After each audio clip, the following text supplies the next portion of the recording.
Okay, thank you, everyone. Sorry for the short break. We're going to go ahead and proceed with our next set of presentations. First, we'll have Dr. Megan Wallace presenting on the evidence to recommendations framework, followed by two other presentations. We'll then open it up for discussion. Thank you. Next slide. Next slide. As you all know, we use the Evidence to Recommendation Framework, or ETR, as a structure to describe information considered in moving from evidence to ACIP vaccine recommendations and to provide transparency around the impact of additional factors on deliberations when considering a recommendation. Next. These are the ETR domains and questions. I want to remind you all that the COVID-19 workgroup decided that instead of considering equity as its own domain, we would acknowledge that it is a critical part of each of the other domains. Next. Therefore, we integrate equity-related questions into each of the ETR domains to ensure that all aspects of equity are adequately covered. Next. The policy question under consideration is, should 2023-2024 monovalent XBB-containing COVID-19 vaccines authorized under EUA or approved by BLA be recommended for use in persons 6 months of age and older? The products and ages currently authorized or approved by FDA include Moderna COVID-19 vaccine for ages 6 months and older and Pfizer-BioNTech COVID-19 vaccine for ages 6 months and older. Products and ages under review for authorization or approval by FDA include Novavax COVID-19 vaccine for ages 12 years and older. Next. This slide shows a visualization of bivalent COVID-19 mRNA vaccine recommendations. Under the bivalent recommendations, a multi-dose initial series is recommended in unvaccinated children ages 6 months to 4 or 5 years, depending on the manufacturer, with those ages 5 or 6 years and older, and those that are previously vaccinated all receiving a single bivalent dose. Next. The proposed recommendations for the 2023-2024 COVID-19 vaccine will be very similar to the bivalent recommendations, but with streamlining the multi-dose initial series to those 6 months to 4 years, with those 5 years and older recommended for a single dose of vaccine. Next. The current recommendations for the Novavax COVID-19 vaccine are narrower. The original Novavax COVID-19 vaccine remains authorized for use as a 2-dose primary series, and the original vaccine can be given as a booster dose in limited situations, which we've described here. Authorizations or approvals for the 2023-2024 Novavax COVID-19 vaccine will be determined by FDA with CDC recommendations to follow. Next. Just a quick note on the COVID-19 vaccine nomenclature. The updated COVID-19 vaccine is referred to as the 2023-2024 COVID-19 vaccine in this presentation. Following the ACIP meeting, both updated COVID-19 vaccine and 2023-2024 COVID-19 vaccine will be used to refer to the monovalent XBB.1.5 containing vaccines. Next. Now we will move to the public health problem. Next. These are the COVID-19 hospitalization rates, which you saw in Dr. Haver's presentation earlier. We see that hospitalization rates are highest in infants and older adults, and despite some recent upticks, the hospitalization rates overall are currently lower than what they've been at previous points in the pandemic. Next. However, when we look at the number of COVID-19 new hospital admissions by week from NHSN, we see that even when rates are low, as they currently are, that corresponds to over 17,000 new hospitalizations a week. Next. This slide shows the annual hospitalizations per 100,000 population for other pediatric vaccine preventable diseases prior to their vaccine recommendation compared to COVID-19. We see that the hospitalization burden is similar or greater for COVID-19 compared to the other vaccine preventable diseases. Next. We also have burden projections from the COVID-19 Scenario Modeling Hub. As a reminder, this is a multi-team effort aimed at creative and modeling planning scenarios of the mid to long-term COVID-19 situation. The policy scenarios are developed in close collaboration with government agencies and other stakeholders and project anticipated hospitalizations and deaths due to COVID-19. Next slide. For this round, there were 6 scenarios focusing on 3 vaccine recommendation scenarios and 2 different rates of immune escape. The 3 recommendation scenarios were no vaccine recommendation, recommendation for 65 years and older, and a universal recommendation. Additionally, there was a low immune escape and a high immune escape scenario. They assumed that vaccines were reformulated to target strains circulating on June 15th of each year, and that the vaccines were made available September 1st. The reformulated vaccines were assumed to have 65% VE against symptomatic infection with the strain targeted by reformulation. Vaccine uptake was based on first booster uptake, and teams were required to project a minimum of 2 years into the future. 8 teams provided national level projections. Some limitations of this work are that it can't fully account for new variants, and vaccine uptake and vaccine effectiveness may differ from the assumptions made. Next. Based on the ensemble projections, weekly hospitalizations are likely to increase this winter and stay within last year's range. However, the amount of immune escape and vaccine recommendations do impact the burden we will see, which we will get into a bit more in benefits and harms. Next. During our discussions, the work group asked to investigate if young people with no underlying conditions were still having severe illness from COVID-19. We know that underlying conditions put you at higher risk for severe COVID-19 outcomes, and that the percent of the population that has underlying conditions differs dramatically by age. To evaluate the burden among those without underlying conditions, we looked at the percent hospitalized for COVID-19 that have no underlying conditions by age group, which is the first column, and of those hospitalized with no underlying conditions, what percent were admitted to the ICU, which is the middle column. The final percent of those admitted to the ICU, and finally, what percent of those admitted to the ICU had no underlying conditions, which is the far right column. In each of these categories, we see that those without underlying conditions are progressing to severe illness, though we should note that these percentages should be interpreted with the understanding that children have a lower probability of having underlying conditions overall. I also want to mention that these findings of people ages 6 months to 49 years with no underlying conditions progressing to severe outcomes due to COVID-19 was confirmed in other CDC platforms. Next. On this slide, we're looking at the provisional COVID-19 deaths by week in the United States. Like hospitalization, the weekly deaths have been dropping since last winter and are currently at their lowest point. Next. This slide also shows COVID-19 deaths focused on ages 20 years and older by age group in year. Despite COVID-19 deaths being at their lowest point, the number of annual deaths is still very large. If you look at the red box, those are the provisional deaths through July 22nd of this year. Already this year, there have been over 400 deaths in those aged 20 to 44 years and thousands of deaths in the older age groups. Next. This slide shows the same data for the pediatric age groups, a population which is less likely to have underlying conditions and has had the lowest hospitalization rates overall. So far this year, we have already recorded 26 deaths in those less than a year old, 18 deaths in those 1 to 4 years old, and 36 deaths in those 5 to 19 years old. Last year, each of these age groups had more than 100 deaths. Next.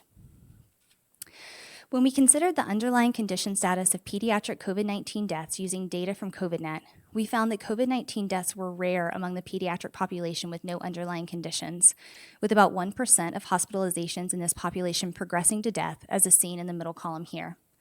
However, when we consider pediatric COVID-19 deaths as a whole, as is seen in the far right column, 50% of those 17 years or younger that died of COVID-19 had no underlying conditions. Next. When we compare COVID-19 deaths to the number of deaths seen for other pediatric vaccine-preventable diseases prior to vaccine introduction, we see that in 2022, there were many more COVID-19 deaths compared to these other vaccine-preventable diseases. Next. And when we compare to the number of pediatric influenza deaths, we see that the number of COVID and flu deaths have been similar so far this year. And in previous years of the pandemic, COVID-19 deaths surpassed that of flu. Next. Now we'll discuss the domain equity question. Does the problem impact all populations equally? Next. This figure shows the recent COVID-19 associated hospitalization rates by race and ethnicity, with an age-adjusted 3-week moving rate on the left and cumulative rates on the right. As you can see, the cumulative hospitalization rates remain highest in American Indian and Alaska Native and Black persons. Next. This figure shows the risk ratio of death, invasive mechanical ventilation, and admission to intensive care unit by number of underlying conditions. We can see that for all outcomes, the risk increases with the number of underlying conditions. Next. This figure shows the prevalence of a subset of conditions with the strongest and most consistent evidence of association with increased risk for severe COVID-19 associated illness. As we can see, the prevalence of underlying conditions is not uniform across the United States, with the highest prevalence in the southeastern U.S. It is also worth noting that the prevalence of this subset of high-risk conditions is high overall. Next. This figure shows the number of chronic conditions by age among Asian, Black, Hispanic, and white adults in the National Health Interview Survey. Here we see that the percent with multiple underlying conditions increases with age and varies by race and ethnicity. Next. In summary, COVID-19 burden is currently lower than at previous points in the pandemic. However, the absolute number of hospitalizations and deaths is still high. Although hospitalization rates are currently low, we have seen rates increase in recent weeks and anticipate further increases as we enter respiratory virus season. Infants and older adults have the highest COVID-19 associated hospitalization rates. Children and adults with no underlying medical conditions still experience severe illness due to COVID-19. We saw in Dr. Sada's presentation earlier that post-COVID conditions are common following SARS-CoV-2 infection, decrease with time since infection, and have decreased since the start of the pandemic. People of racial and ethnic minority groups continue to be disproportionately impacted by COVID-19. High proportions of underlying conditions may put certain groups at increased risk for severe outcomes due to COVID-19. Next. When asked, is COVID-19 disease among persons 6 months and older of public health importance, the majority workgroup opinion was yes. Next. Now we will move to benefits and harms. Next. The available evidence include data from the 3 manufacturers, including clinical trial data from Moderna and preclinical data from Novavax and Pfizer. We have a great assessment of the benefits and harms of an updated COVID-19 vaccine. We also have data from post-authorization safety and effectiveness monitoring, which were described in presentations earlier today by Drs. Klein and Link-Gellis, detailing the intense and comprehensive safety and effectiveness monitoring of COVID-19 vaccines. As a reminder, millions of people in the United States have received COVID-19 vaccines under the most intense safety monitoring in U.S. history. We also have additional considerations, including a benefit risk assessment and modeling data. Next. Starting with the available data from COVID-19 vaccine manufacturers, Moderna provided clinical trial data from 101 patients randomized to receive a monovalent XBB.1.5 containing dose or a bivalent BA.4/5 and XBB.1.5 containing dose. Patients that received the monovalent XBB.1.5 containing dose demonstrated an increase in neutralizing antibodies with similar levels of neutralization across several XBB subvariants. Reported reactogenicity was similar to or lower than that reported from previous doses. Novavax provided preclinical data demonstrating that macaques boosted with XBB.1.5 showed an increased neutralizing response across several XBB pseudoviruses. And Pfizer provided preclinical data demonstrating that mice boosted with XBB.1.5 showed an increased neutralizing response across several XBB pseudoviruses. Next. The GRADE approach was applied to assess the type and quality of evidence for the anticipated benefits and harms of an updated COVID-19 vaccine. The PICO question and inclusion-exclusion criteria were intentionally narrow to best capture evidence most applicable to what can be anticipated from this year's vaccine dose in the U.S., including limiting evidence to U.S. studies of an updated vaccine formulation, in other words, the bivalent mRNA vaccines. 2 separate PICO questions were evaluated based on dosing cutoffs. The narrow criteria reduce the number of studies available in the body of evidence. However, this GRADE assessment builds upon a large body of evidence from the original monovalent vaccines. Next. For adolescents and adults, the components of the PICO question are shown on this slide. The population under consideration is persons ages 12 years and older. The intervention is 1 dose of an updated mRNA vaccine. The comparison is no updated vaccine. The workgroup identified the 6 outcomes listed here as the most important for the policy question. Next. And here's the PICO question for our pediatric age group, ages 6 months to 11 years. The workgroup identified the 7 outcomes listed here, which include all of the adult outcomes with the addition of MISC. Next. The importance and data sources available for evaluation of these outcomes are summarized here. Next. To identify relevant vaccine effectiveness studies, we used ongoing publicly available systematic review conducted by the International Vaccine Access Center, or IVAC, and the World Health Organization. We examined studies identified through June 29, 2023. More recent VE data were presented in Dr. Link-Gellis's presentation. For observational data on vaccine safety, in consultation with the Immunization Safety Office, we included data from safety surveillance systems that have been presented to ACIP. To identify relevant randomized control trials, we relied on clinicaltrial.gov as the source. We included phase 1, 2, or 3 trials of COVID-19 vaccines, and we sought out additional resources, including obtaining unpublished data from the vaccine manufacturers. Next. A total of 6 observational studies were identified that met our inclusion criteria and addressed one or more of the PICO outcomes. We conducted a risk of bias assessment using the Newcastle-Ottawa scale, which assigns up to 9 points based on specific criteria related to selection, comparability, and assessment of outcome or ascertainment of exposure. Studies with a Newcastle-Ottawa scores less than 7 were considered to have serious study limitations. Next. For each outcome, we assessed the body of evidence for suitability of pooling. If multiple studies were conducted in the same population, the most representative study was selected. Meta-analyses were conducted using appropriate estimates from the remaining studies. Initial estimates were evaluated for heterogeneity. The pooled estimates were developed to summarize the estimates across several studies succinctly for grade and describe the best available real-world data for the policy question at this time. Next. For the important outcome of medically attended COVID-19, 2 studies were identified in the systematic review. This forest plot shows the VE estimate for each study. The pooled VE estimate from these studies was 53.1%. Next. For the outcome of medically attended COVID-19, we evaluated 2 observational studies. There was a risk ratio of 0.47. There were no serious concerns in the certainty assessment. Since evidence type starts at low for observational studies, despite there being no serious concerns, the final certainty was low. Next. For the outcome of hospitalization due to COVID-19, 4 studies containing 8 VE estimates appropriate for pooling were identified in the systematic review.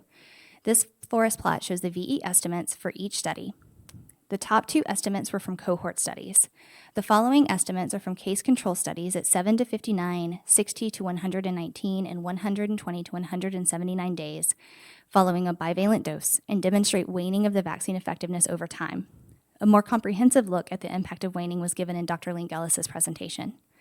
The pooled estimate across studies and time points was 47.8%. Next slide.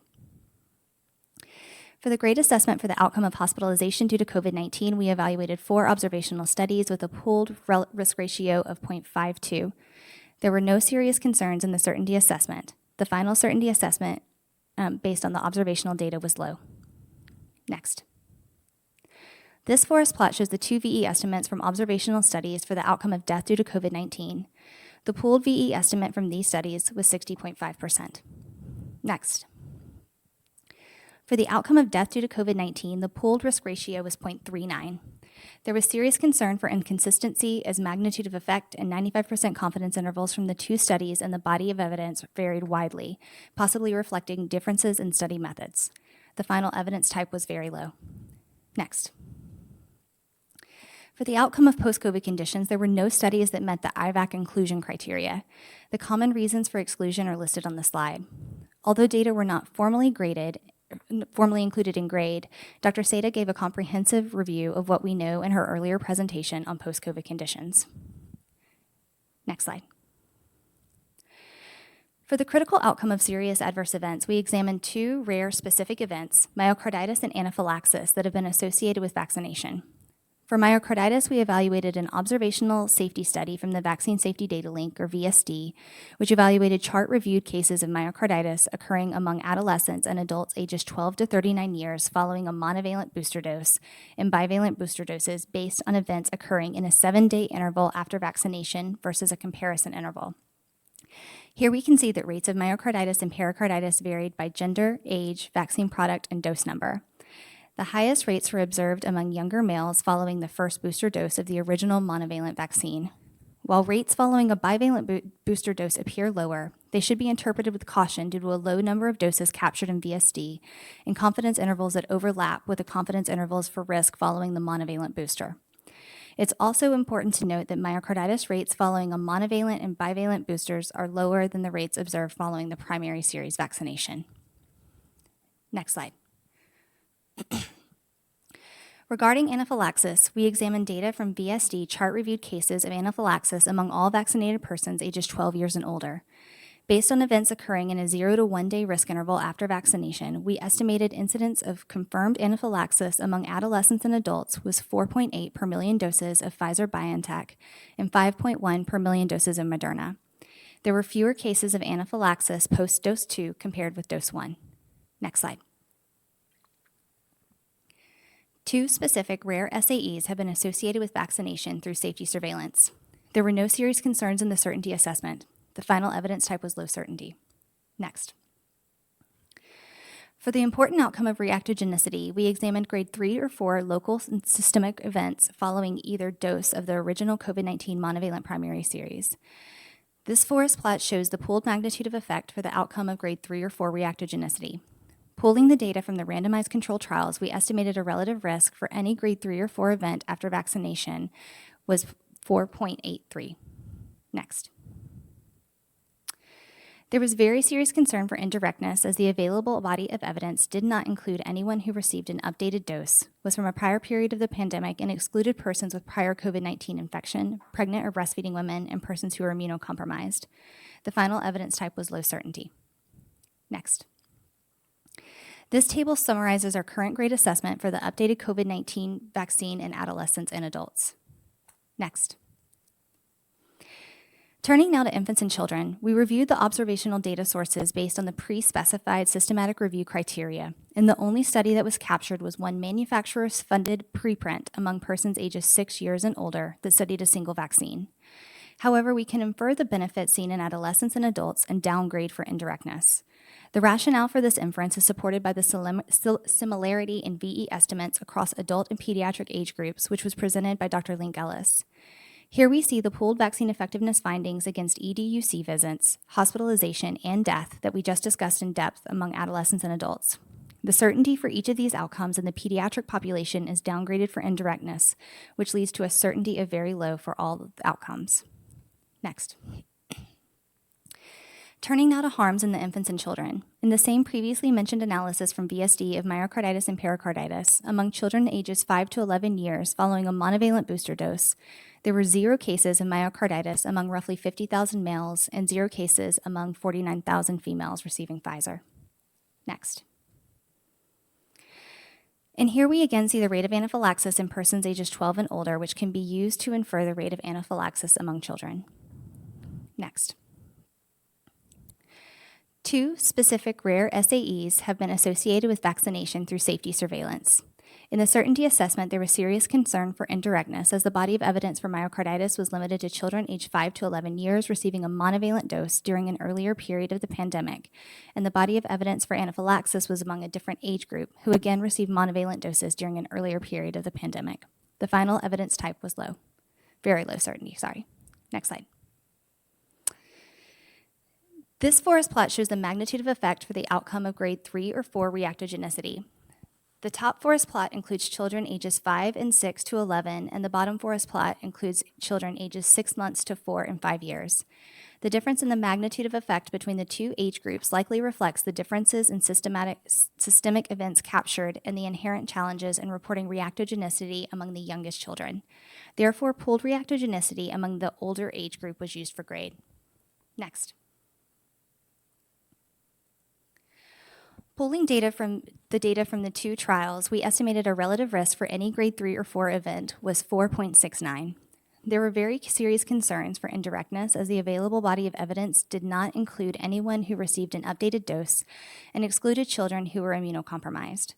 While children with a history of COVID-19 infection were included in the safety sets, the RCTs were conducted at a time of lower seroprevalence.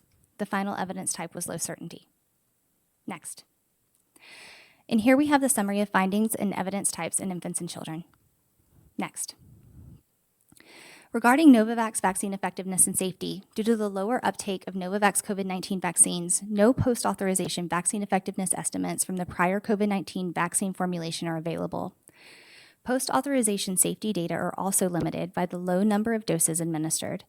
Available data from the Vaccine Adverse Event Reporting System, or VAERS, are consistent with those from pre-authorization clinical trials. Most VAERS reports were classified as non-serious. The most commonly reported adverse events included dizziness, fatigue, and headache. No new safety concerns were identified. Next. We conducted a benefit risk assessment for the updated COVID-19 vaccines. This figure shows estimated COVID-19 hospitalizations that would be prevented over 6 months per million updated mRNA COVID-19 doses among those aged 50 and younger. Those 65 years and older were not included to allow better visualization of the smaller estimates in these younger age groups. The blue bars represent benefits when hospitalization rates are similar to those from the spring, which had the lowest rates. Green represents rates from December 2022, the winter high, and gray are rates from summer 2022, which had the highest rates from the past year. One key takeaway is that the benefits are highly dependent on the hospitalization rates. But even with the lowest rates that we've seen, benefits of COVID-19 vaccination are anticipated in all age groups. For example, among those ages 6 months to 4 years, shown at the top of the figure, we estimate 103 to 476 hospitalizations per million doses would be prevented over a 6-month time period. Anticipated benefits are lowest in the 5 to 11 and 12 to 17-year-olds. Next. We also wanted to consider the potential myocarditis risk following updated COVID-19 vaccines in the age groups for which risk was observed following the primary series. There are limited data to inform the myocarditis risk following an updated mRNA dose.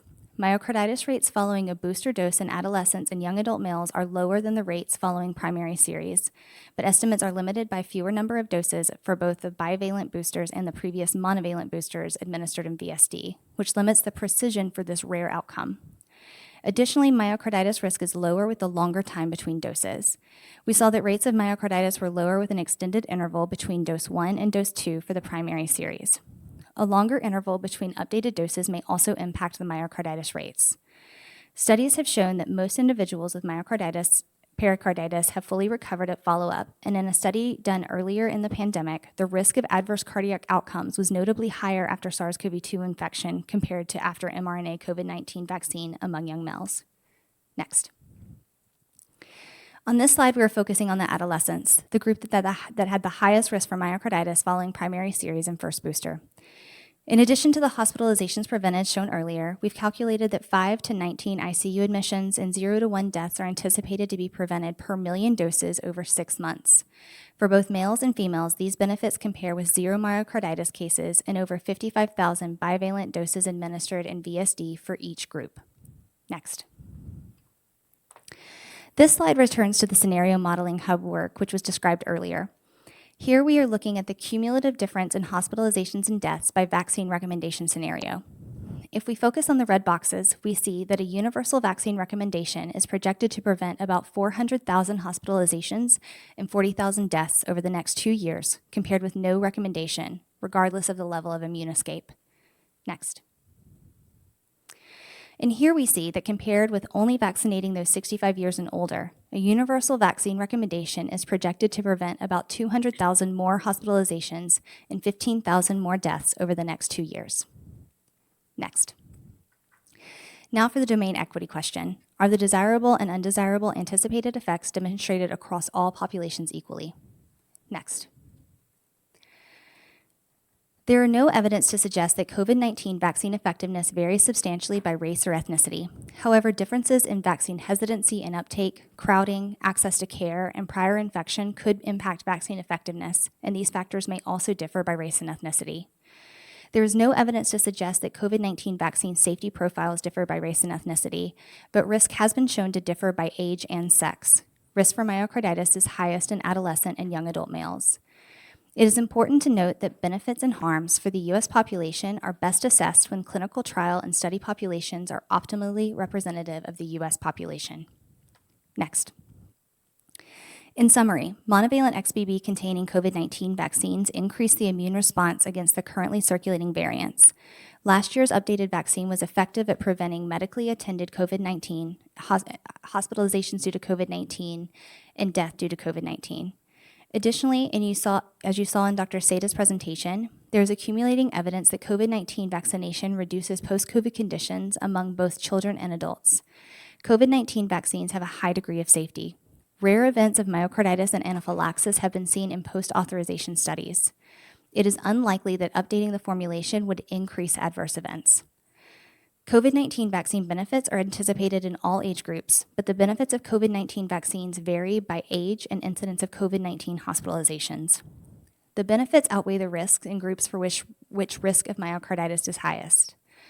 Modeling projects more hospitalizations and deaths are averted when updated doses are universally recommended compared to no recommendation or recommendation only for persons 65 years and older.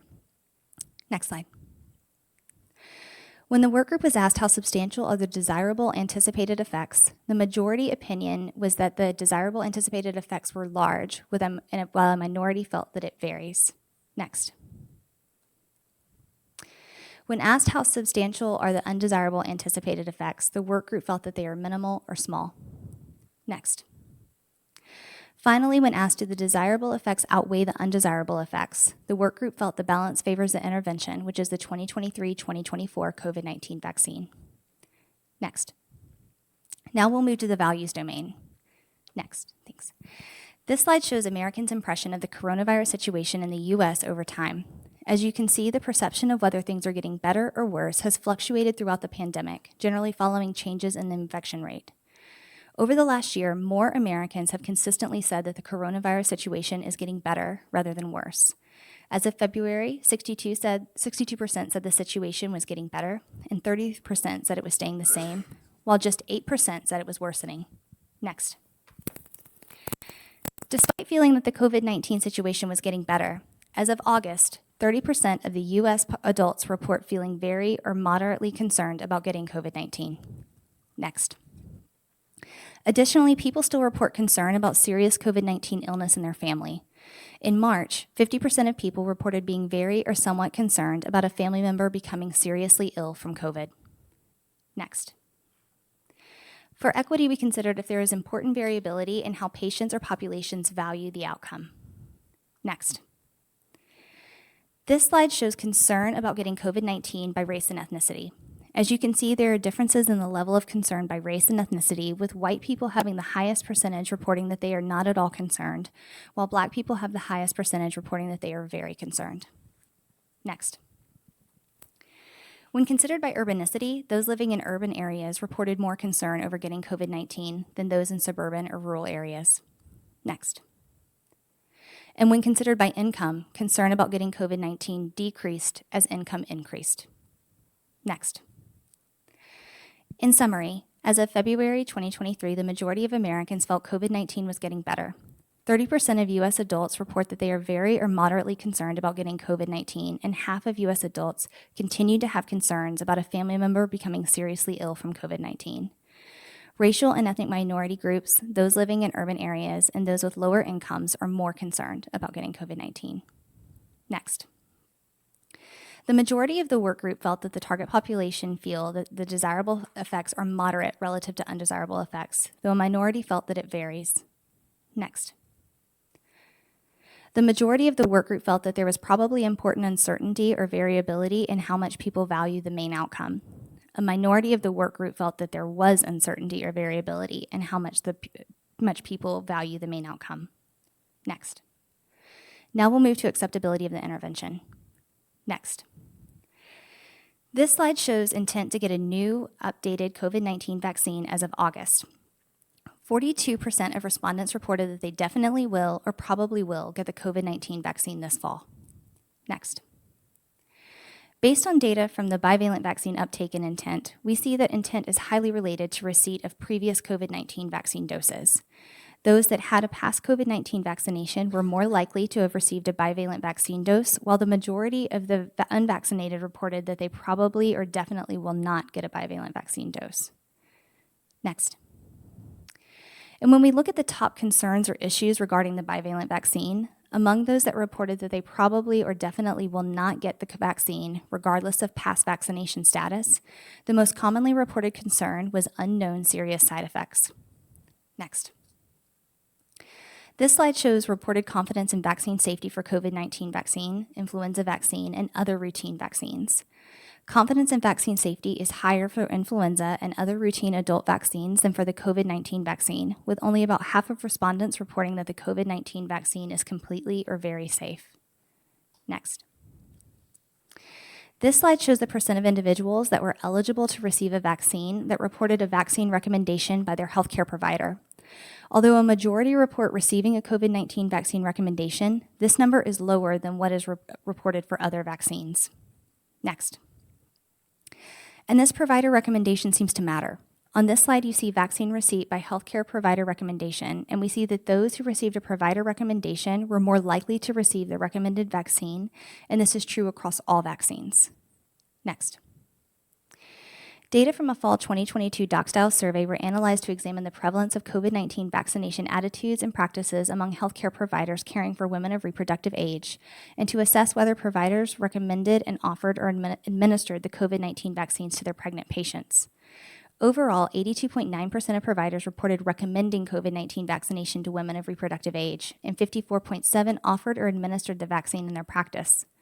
Among healthcare providers who cared for pregnant patients, obstetrician gynecologists were more likely to recommend the COVID-19 vaccine to pregnant patients than were family practitioners or internists.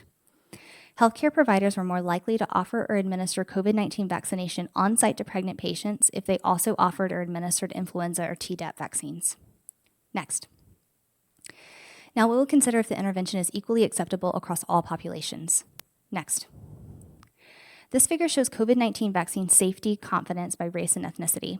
We see some variability here, with white non-Hispanic people having the largest percentage at either end of the spectrum, with 23% reporting they feel the vaccine is completely safe and 23% saying they feel it is not at all safe, while other racial and ethnic groups have larger percentages that fall in the middle. Next. When we look at perceptions of COVID-19 vaccine safety by income, we see that those with higher income report higher levels of confidence in the safety of COVID-19 vaccines. Next. There are also differences in confidence by urbanicity, with 30% of people living in rural areas reporting they feel the vaccine is not at all safe. Next. This slide shows fall vaccination intent by age group. We can see that the vaccine intent increases by age, with those ages 65 years and older being the most likely to report intent to vaccinate. This trend is also seen with other vaccines such as flu. Next. And this intent to get a fall COVID-19 vaccine mirrors the uptake we saw with the bivalent doses, with older adults having a much higher coverage than younger adults and children. Next. Intent to get a new updated COVID-19 vaccine varies some, but not substantially by race and ethnicity. Next. However, there continue to be disparities in receipt of COVID-19 vaccination by race and ethnicity, particularly receipt of a bivalent dose. Next. Like we saw in the overall population, healthcare provider recommendation is important across racial and ethnic groups, with those that receive a provider recommendation being more likely to receive a COVID-19 vaccine. Next. At the June ACIP meeting, we heard data regarding the risk of severe outcomes due to COVID-19 in pregnant people. This figure shows the percent of pregnant people ages 18 to 49 who are up to date with COVID-19 vaccines overall and by race and ethnicity. We can see that the percent that are up to date for all races and ethnicities depicted in yellow is low overall. There are also disparities by race and ethnicity, with Black and Hispanic pregnant people having the lowest vaccine uptake. Next. In summary, vaccine receipt varies by age and race and ethnicity. Fall vaccination intent increases with increasing age. Those ages 65 years and older have the highest percentage of vaccination intent compared to other age groups. Confidence in COVID-19 vaccine safety differs across the population. Compared to other vaccines, COVID-19 vaccines were recommended the least by healthcare providers, but those who received a provider recommendation overall and by race and ethnicity were more likely to receive the recommended vaccine. Encouraging healthcare providers to recommend, offer, and administer COVID-19 vaccines could help reinforce vaccine confidence and increase coverage. Next. When asked if the 2023-2024 COVID-19 vaccine was acceptable to key stakeholders, the majority of the work group felt that it varies, while a minority said yes or probably yes. Next. Now we will move to feasibility. Next. Vaccines with a monovalent XBB.1.5 composition will be the first COVID-19 vaccines to be available directly from the manufacturers as part of the commercial market, rather than through the United States government. While providers will no longer be required to report inventory to vaccines.gov after vaccines transition to being available on the commercial market, they will continue to be encouraged to report voluntarily. The public will continue to be directed to vaccines.gov to find providers offering COVID-19 vaccine. CDC will continue its efforts to make sure that all people have access to COVID-19 medical countermeasures and know where to find product now and in the future. Next. There are several important changes that will make vaccine implementation more feasible. Inclusion of COVID-19 vaccines and vaccines for children will likely result in more pediatricians stocking the vaccine. There will be single-dose vial presentations and smaller minimum order quantities. This directly addresses concerns from healthcare providers, is likely to reduce wastage, eases logistics, and helps with storage capacity limitations. I won't read through them all, but you can see the presentations and order quantities listed here. Finally, preparation is the same or simpler than it was before. Next. Storage and handling will be the same as it is now. Moderna is frozen until expiration in 30 days at refrigerator storage. Novavax is stable at refrigerator storage with a 9-month shelf life, and you must use it within 12 hours of first puncture. Pfizer has ultra-cold storage until expiration and 10 weeks at refrigerator storage. The ultra-cold storage continues to be a challenge as most provider offices do not have a unit. The dose volume for Pfizer is simplified, now all doses are the same, and Moderna now only has 2 presentations, reducing the chance for errors. Next. There are still barriers to implementation. There are now 3 seasonal vaccines and preventative products, including COVID-19 vaccine, influenza vaccine, and RSV vaccine and preventative products, which means there are more vaccines to manage, limited storage space for more vaccines, and more opportunity for vaccine administration errors. Providers will need to adapt to new cap and label colors, and all 3 manufacturers now have products with blue caps, introducing opportunity for error. Next. Now we will discuss if the intervention is equally feasible to implement across all populations. Next. Now that COVID-19 vaccines have moved to the commercial market, there are disparities in uninsured status that could impact who gets the COVID-19 vaccine. Next. CDC will provide access to COVID-19 vaccines for uninsured individuals once COVID-19 vaccines become commercially available. Uninsured children will be able to receive COVID-19 vaccines through the existing Vaccines for Children program. The VFC program offers vaccines at no cost to eligible children through a national network of participating healthcare providers. Uninsured adults will be able to receive COVID-19 vaccines through a temporary program called the Bridge Access Program for COVID-19 Vaccines and Treatments. This program consists of 2 components. The first component utilizes existing public health infrastructure, including state immunization programs, local health departments, and HRSA-supported health centers to provide COVID-19 vaccines to uninsured adults. The second component will be implemented through contracts with pharmacy chains and will enable them to continue offering free COVID-19 vaccinations to the uninsured through their network or retail locations, as has been done during the COVID-19 public health emergency. Next. CDC's Bridge Access Program for COVID-19 vaccines and COVID-19 vaccine implementation plans are intentionally designed to overcome barriers to access and availability. This includes design for maximized proximity to no-cost COVID-19 vaccines among populations of people who are uninsured or underinsured. CDC and HHS continue to invest in health systems and programs that support vaccine access and outreach in underserved communities, such as HRSA-supported health centers, rural health clinics, and state and local health departments.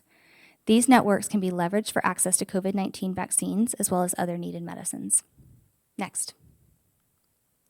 In summary, implementation of the 2023-2024 COVID-19 vaccine will likely reduce wastage, ease logistics, and help with storage capacity limitations and reduce the chance of errors. Nevertheless, there will now be 3 seasonal vaccines and preventative products for respiratory diseases, in which there will be more seasonal vaccines to manage, limited storage space due to these additional vaccines, and more opportunities for vaccine administration errors. Vaccines will continue to be accessible after commercialization with readily available resources for those who are uninsured and reside in underserved communities. Next. The work group felt that yes, the 2023-2024 COVID-19 vaccine was feasible to implement. Next. Now we will move to resource use. Next. You all saw Dr. Prosser's CEA presentation earlier today, but in summary, COVID-19 vaccination is a cost-effective intervention, particularly in persons ages 65 years and older in which the vaccine is cost-saving. Cost-effectiveness estimates in those ages 50 years and older were robust to input changes across plausible ranges. Cost-effectiveness estimates in those 18 to 49 years were sensitive to changes in inputs.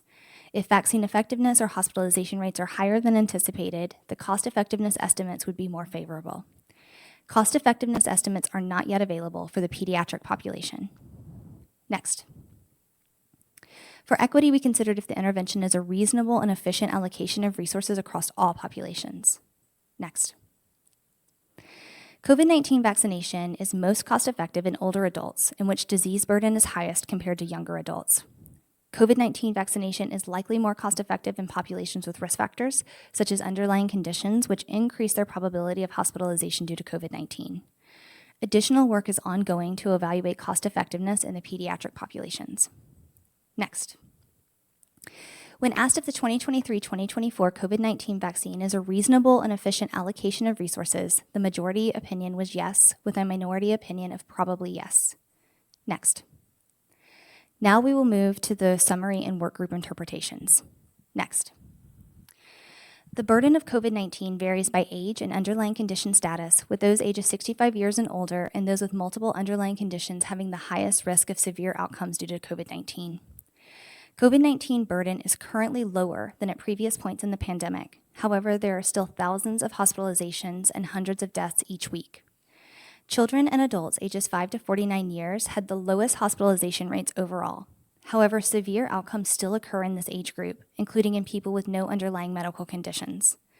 Although hospitalization rates are currently low, we have seen rates increase in recent weeks and anticipate further increases as we enter respiratory virus season. The majority of the U.S. population has some level of immunity due to infection, vaccination, or both. Vaccine and infection-induced immunity wane, and new variants have emerged, suggesting that susceptibility remains and may increase over time. Racial and ethnic minority groups have been disproportionately affected by COVID-19. Next. Monovalent XBB containing COVID-19 vaccines increase the immune response against the currently circulating variants. Last year's updated vaccine was effective at preventing medically attended COVID-19, hospitalization due to COVID-19, and death due to COVID-19. COVID-19 vaccines have a high degree of safety. It is unlikely that updating the formulation would increase adverse event rates. Benefits are anticipated in all age groups. Benefits of COVID-19 vaccines vary by age and incidence of COVID-19 hospitalizations. The benefits outweigh the risks in age groups for which there is myocarditis risk. Modeling projects more hospitalizations and deaths averted when updated doses are universally recommended compared to no recommendation or recommended only for persons 65 years and older. Next.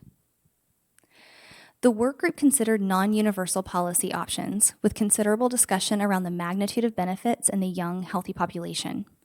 As part of these deliberations, the workgroup requested additional data on severe illness due to COVID-19 in those with and without underlying conditions. There was no group that clearly had no risk of severe illness. Additionally, the vast majority of the U.S. population had an underlying condition that would qualify under a risk-based recommendation. Prevalence of overweight and obesity alone is over 70% in adults. A risk-based recommendation would not allow access to COVID-19 vaccines for all that wanted them.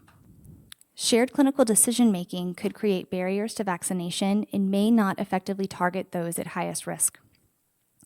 COVID-19 epidemiology remains uncertain, and non-universal recommendations would need to be quickly revisited if there was an increase in burden.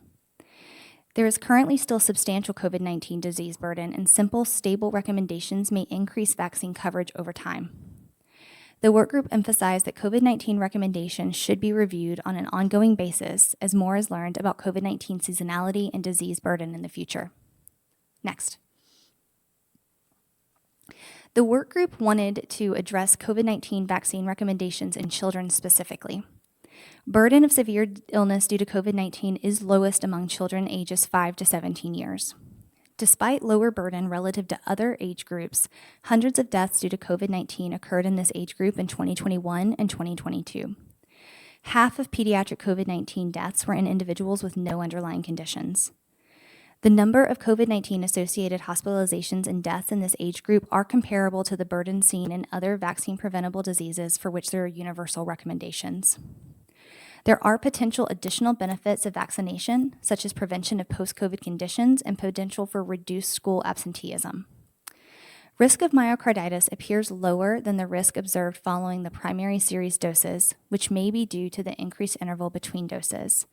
However, certainty is limited by relatively lower sample size of booster recipients in VSD.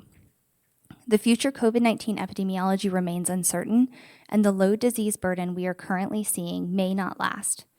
After a robust discussion, the workgroup was supportive of a universal recommendation at this time. Next. This slide shows a summary of the workgroups for each ETR domain. Next. For the balances of consequences, the majority of the workgroup felt that the desirable consequences probably outweigh the undesirable consequences in most settings, and a minority felt that the desirable consequences clearly outweigh undesirable consequences in most settings. Next. The workgroup recommended a universal recommendation for the 2023-2024 COVID-19 vaccine. Next. This slide shows the proposed vote language. ACIP recommends 2023-2024 monovalent XBB-containing COVID-19 vaccines as authorized under emergency use authorization or approved by biologics license application in persons 6 months of age and older. Next. Before we move on, I want to present some brief clinical considerations. Next. This slide shows the proposed recommendations for mRNA vaccines. Everyone ages 5 years and older is recommended to receive 1 dose of a 2023-2024 COVID-19 vaccine. Children ages 6 months to 4 years should complete a multi-dose initial series with at least 1 dose of the 2023-2024 COVID-19 vaccine. People who are moderately or severely immunocompromised should complete a 3-dose initial series with at least 1 dose of 2023-2024 COVID-19 vaccine and may receive 1 or more additional 2023-2024 COVID-19 vaccine doses. Bivalent mRNA COVID-19 vaccines are no longer recommended in the United States. Next. There are a few key changes in these recommendations compared to the bivalent recommendations. Previously, everyone ages 6 years and older was recommended for a single bivalent dose. This age has moved to 5 years for the 2023-2024 vaccine. This is because Moderna's age cutoff for the youngest pediatric group shifted from 6 months to 5 years, from 6 months to 5 years to 6 months to 4 years, which now aligns with the Pfizer age groups. This eliminates the complex recommendations that were previously in place for 5-year-olds. There were previously 2 Moderna dosages authorized for 6 months to 5 years. Now the dosages have been streamlined. All Moderna doses in ages 6 months to 11 years are now 25 micrograms, reducing the number of COVID-19 vaccine products in use. Finally, we had an optional second bivalent dose for those ages 65 years and older. We do not have an additional dose recommendation for the 2023-2024 vaccine at this time. We will monitor the epidemiology and vaccine effectiveness to determine if additional doses are needed. Next. In closing, I want to thank this incredible team that is responsible for the work I presented today. Next. Thank you. Thank you for that very thorough presentation. Let me just confirm. Next, we'll move on to, so just as a reminder, I'm asking my members if they can please hold their questions, but collect them up because I know that was a lot of information. We're going to move on to the overview of COVID-19 vaccine implementation presentation by Dr. Georgina Peacock. And then one more after that, and then we will open it up for discussion and a motion.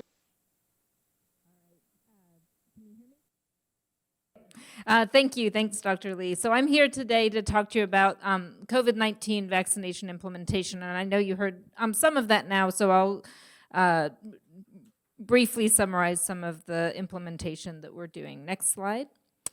So COVID vaccine fits into CDC's overall fall respiratory virus vaccine program, and you'll see the program goals listed here: to protect Americans from influenza, COVID-19, and RSV, to promote vaccine uptake among those at highest risk, including older adults and those living in longer-term care facilities, people with underlying conditions, people who are pregnant, and children.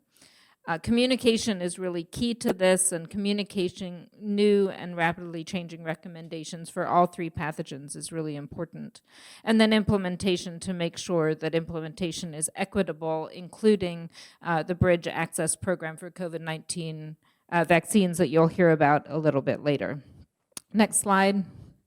So before I talk about commercialization of COVID-19 vaccines, I want to recognize the tremendous efforts of many, including the multiple groups across sectors represented here today. So taking a moment to reflect that we completed yesterday 1,000 days of COVID vaccine delivery during the pandemic response, which resulted in over 1 billion vaccines distributed and almost 700 million doses administered. It's really a tremendous, tremendous accomplishment for everybody involved. So what will happen now with commercialization of COVID-19 vaccines?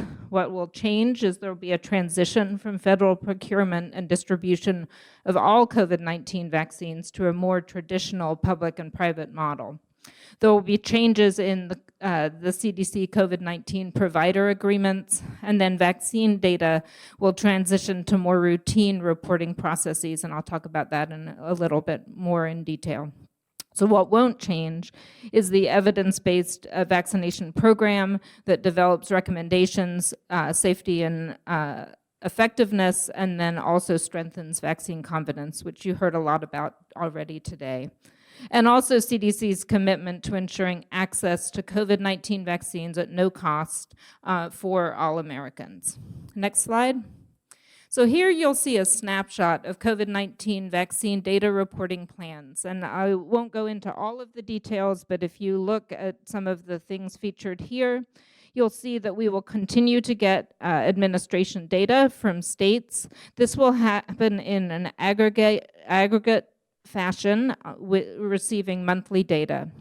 We also will get more detailed specific data on specific populations, such as pregnant people, people living in skilled nursing units, and be able to look at things like billing and claims data. The Bridge Access Program that you'll hear about more from Dr. Twentyman will also provide additional data for us on those vaccines that are being provided for uninsured adults. And then finally, we will have the information from the National Immunization Surveys, which will provide information on both vaccine coverage and vaccine intent. Next slide. An important part of implementation is having promotion and communication about vaccines. Next slide. So we have and here are some COVID-19 communications that will be part of those pan-respiratory efforts. Next slide. Here is a description of the different communication components and tactics. So we'll both have communications related to healthcare providers and then to consumers overall. So on the healthcare provider side, you'll see that there is different types of media, including social media and press releases, as well as earned media, different types of articles, and work with medical society partner outreach. On the consumer side, there will be similar items, and then there will be a concentrated consumer campaign related to the Bridge program. Next slide. And this just summarizes those different types of outreach activities that we will have. Next slide. So when I move into implementation, the first slide just reminds you, next slide, that you can find out about availability of COVID-19 and flu vaccines on vaccines.gov. And this week we will also be featuring, starting to feature where these vaccines are for the Bridge Access Program. Next slide. So the goal of our program is to ensure no-cost, timely access to COVID-19 vaccines for all. Next slide. So here we describe the availability of COVID vaccine, the federal contracts that have been modified in order to hasten delivery of the 2023-24 COVID-19 vaccines within our public health infrastructure for both children and adults will allow us to have the first doses available within 48 hours of the expected recommendation. There will also be the retail pharmacies that have been contracted to provide doses for uninsured Americans through the Bridge Access Program will also have availability within about that same time period, and we are expecting that commercial insurance commercial product will be expected around that same time frame as well. Next slide. So as we go through ensuring the access for the different populations, you'll see that when we consider access for those who have insurance, next slide, we expect that insurance plans will cover the 2023-24 COVID-19 vaccines immediately. So typically, the Affordable Care Act requires that insurers cover most ACIP recommended vaccines without cost sharing by the next coverage year. COVID-19 vaccines have been recommended on schedule since February 2023. However, in addition to this, for COVID-19 vaccines specifically, in the CARES Act, there was a statement that expedites coverage of COVID-19 vaccines so that they are available immediately upon authorization under EUA or approved under a BLA. And you can see the more detailed information right here. Next slide. So people with Medicare and Medicaid will also have access to COVID-19 vaccines at no cost. COVID-19 vaccines are covered under Medicare Part B without cost sharing, and the Inflation Reduction Act that was passed in August of 2022 eliminates cost sharing for all ACIP recommended vaccines under Medicaid and Medicare Part D equivalent plans, and guarantees that nearly 50 million Medicare beneficiaries and more than 80 million Medicaid beneficiaries will have access to all vaccines recommended by ACIP without cost sharing. Next slide. So as we move into talking about children, the Vaccines for Children program will cover all of those children that don't have private insurance that will pay for the vaccine. Of note, we are approaching our 30th anniversary for the Vaccines for Children program, and you can see some of the accomplishments of this program listed here. Next slide. As a reminder, the VFC program eligibility includes children 0 to 18 years that are either Medicaid eligible, uninsured, American Indian and Alaska Native, or underinsured. Next slide. And so this slide gives you some information about the reach of the Vaccines for Children program, and we do provide vaccinations for approximately 50% of those children in the United States, and COVID vaccine will remain available through Vaccines for Children providers. And so with that, I'm going to turn it now over to Dr. Twentyman to talk to us about the Bridge Access Program. Thanks. Thank you so much, Dr. Peacock. Next slide, please.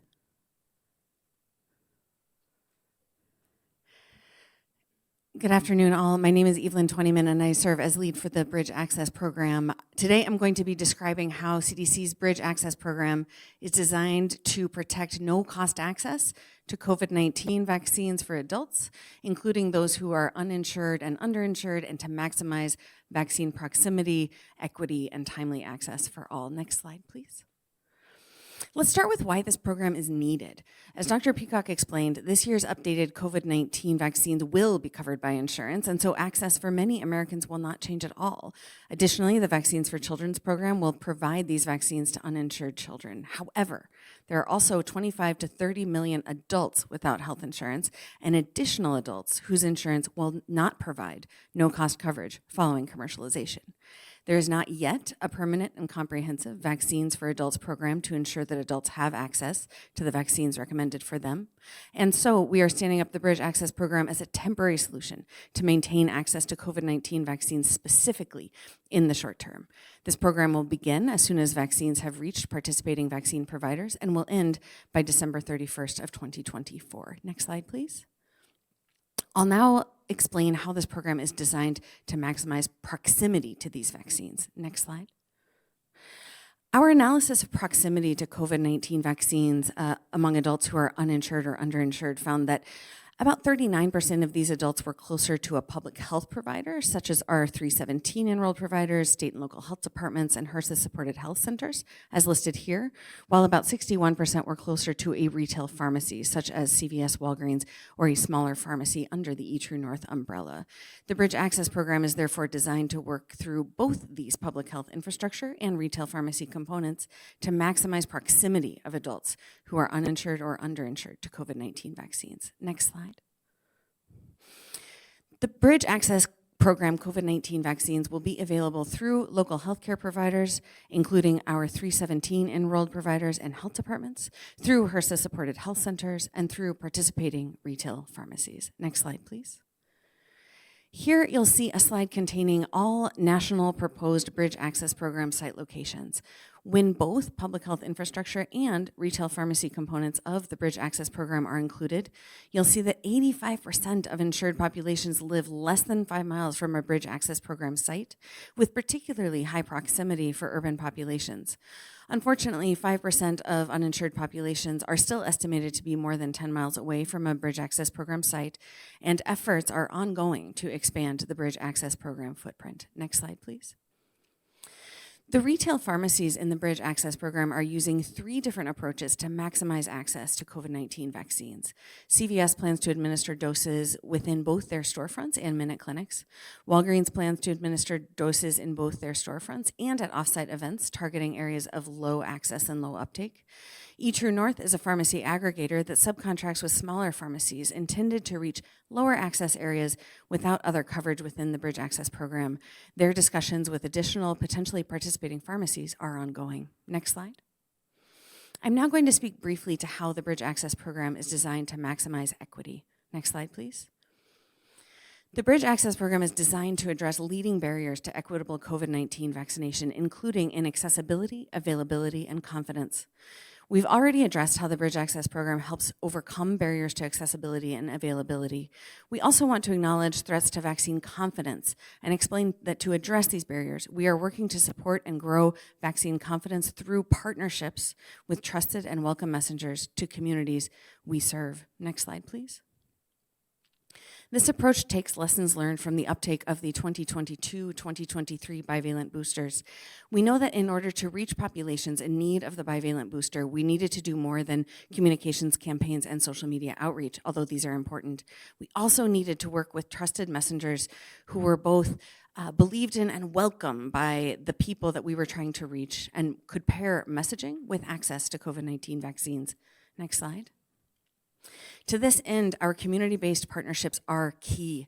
The Bridge Access Program is supporting and working with numerous community-based organizations to undertake multiple activities to reduce barriers to vaccination and improve uptake, including hosting community outreach events, working within their communities as trusted and welcome messengers, partnering with providers to hold special vaccine clinics to provide greater access to vaccination, and to develop additional educational materials to promote COVID-19 vaccination within the Bridge Access Program. Next slide. Now I'm going to briefly turn back to depict the nature of the Bridge Access Program as a temporary solution to an important problem. Let's start on the left. With the creation of VFC about 30 years ago, the U.S. established a comprehensive pediatric immunization program which guaranteed universal access to all ACIP recommended childhood vaccinations to all children regardless of income or insurance status. This program has leveraged resources available under Section 317 of the Public Health Service Act to build and maintain the public health infrastructure infrastructure necessary to implement quality immunization services nationwide while using resources made available through VFC to guarantee access for the most vulnerable children. In contrast, the infrastructure necessary to ensure availability and access to recommended vaccinations for adults has not yet been well resourced, leaving substantial proportions of the U.S. population, adult population that is, unable to afford these basic life-saving preventive measures. The COVID-19 pandemic proved a stark illustration of why a comprehensive immunization program that supports the entire lifespan is essential to national emergency preparedness. This Bridge Access Program for COVID-19 vaccines is a temporary and limited fix for a problem that can be permanently addressed by enactment of the Vaccines for Adults program proposal, which has been included in the President's FY24 budget. Coupled with Section 317 infrastructure resources, VFA could fill remaining gaps in adult immunization access and do for adults what VFC has done for children. Next slide, please. Before we close today, we want to leave you with resources that will be available for our partners, including several for people within the general public who would like to find vaccination through the Bridge Access Program or help others to do so. Please visit CDC's Bridge Access website for more information. Visit vaccines.gov later this week to find a Bridge Access Program site near you, and call 1-800-CDC-INFO with any questions. Next slide, please. Thanks so much, everyone. We want to particularly acknowledge the numerous public health practitioners and leaders across the Immunization Services Division, NCIRD, our interagency partners, and leadership and staff of state and local health public health programs on which our success in vaccination always depends. Thanks so much, everyone. Thank you so much to to all of our presenters. That was an incredible amount of information, a lot to process. And I'd like to open up this set of presentations for questions. As we're taking questions, I will also ask our colleagues at CDC to start to prepare to put up some vote language slides so that we can get a motion. Let me just ask that if my colleagues have specific questions, since the room can't hear us, that maybe if you put your hand down and then raise it again, I will call on you and we can confirm the room is ready for questions. So Dr. Freihofer, I see your hand is up. Yes, Sandra Freihofer, American Medical Association, speaking as a practicing internal medicine physician. And I'm not sure this is the exact time to ask this, but I'm seeing a lot of new infections in my practice consistent with waning protection. In fact, over the last couple of weeks, I've called in more Paxlovid than I have for the past 6 months. And so access to this updated vaccine is so timely and welcomed. And we heard today from the manufacturers about the studies showing cross-protective neutralizing antibodies against these emerging variants. But what do I tell these patients that have been recently infected and now recovered? When can they get the vaccine? Is there a recommended wait time between infection and getting vaccinated? I know in the past, CDC said to wait 3 months after infection, but does that still hold? And like I said, I don't know if this is the right time, but I certainly wanted to get this question in today because I can't wait to get this vaccine out to patients if it is approved by our ACIP today. Hey, thanks for that question. Can everyone hear me okay? Oh, we can hear you now. Okay, wonderful. So that you have the option to wait for 3 months, but it is not a requirement. So I think, as soon as they're feeling better, they can get the vaccine if they want it, but they can also choose to wait. Thank you. I'm going to go back to Dr. Peeling. All right. So first of all, I want to say a special thank you to Dr. Wallace, Dr. Peacock, and Dr. Twentyman for their great presentations and all the work that's going on to ensure access. Equitable access across the country. I've got 2 questions, or a comment for Dr. Wallace and then a question. And in the presentation, it appeared that only about 20% of persons who were pregnant had received an updated COVID vaccine.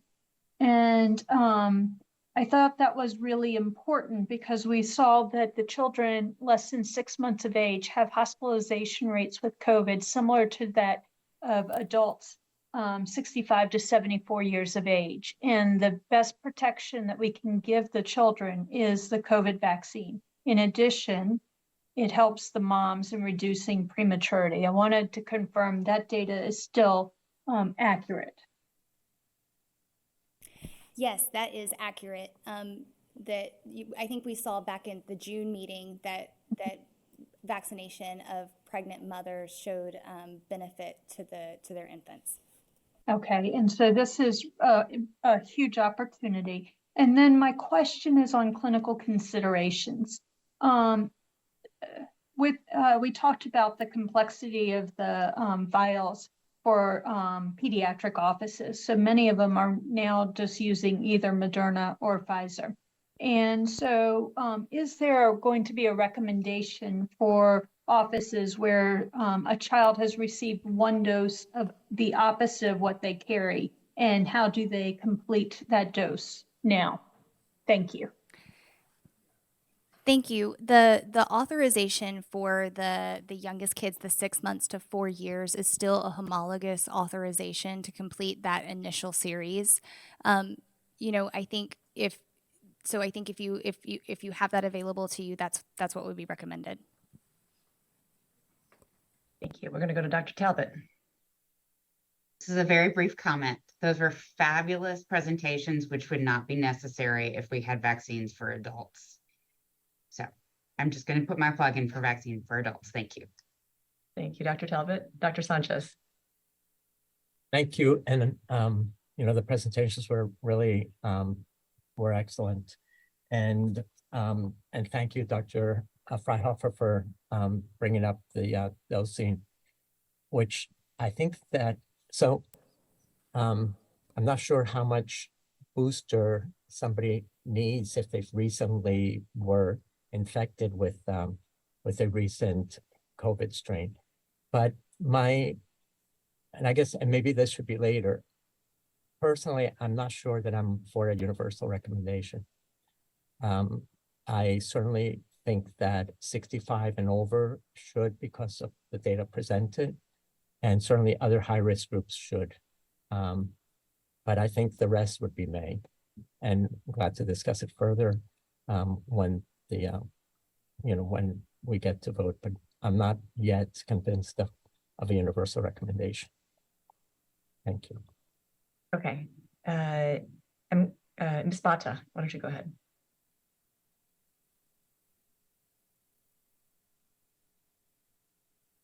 Sorry, I've got a wild mouse here. Do we know, what can we anticipate in terms of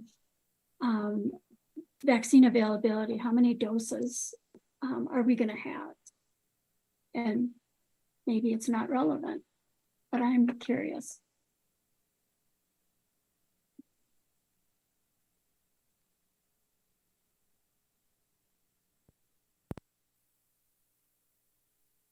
We're not hearing any response from the room. Hi, oh, sorry, we were waiting for the microphone. We don't expect to be supply constrained.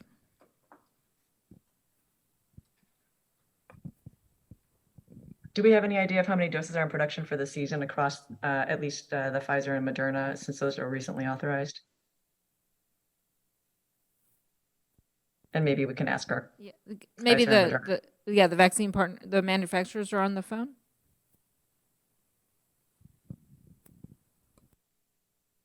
If you're still on the phone, please raise your hand because I can't see you right now. I'm going to let that question sit for a second because we're going to get through. There's a lot of hands raised, and I want to make sure we get a robust set of comments in before we look at the vote slide. Dr. Paling, sorry. May I ask for this voting language slide to be put up? I was convinced about the importance. I recognize that long COVID is a big deal and is the risk goes down with COVID vaccine. And we also know MISC is a big deal in children. And we also know that there are many children that get hospitalized and into the ICU, and there is no risk factors. So for me, the best prevention is vaccine. And if the slides are up, I would like to make a motion. Thank you. And so I'd like to make a motion to accept the language as written. Thank you. Thank you. Dr. Wallace, did you want to go ahead and read this slide out just in case so people can hear the language? Yes, thanks, Grace. ACIP recommends the 2023-2024 monovalent XBB containing COVID-19 vaccines as authorized under emergency use authorization or approved by biologics license application in persons 6 months of age and older. Thank you. Back to Ms. Bata, and then I see Dr. Pretty on the phone, has raised her hand. So Ms. Bata? I will second that motion. Okay, thank you. We're gonna pause for a second. Well, let me just say it's been moved and seconded that the proposed ACIP voting language that is listed on the slide and described by Dr. Wallace be the proposed vote for after public comment. I'm gonna go to Dr. Pretty next. Thank you. I just wanted to respond to the last question about supply. We predict that we'll have adequate supply. We don't anticipate there'll be any restrictions, and we're happy to give an official number offline when we can get that. Thank you. Okay, thank you for responding. Dr. Long.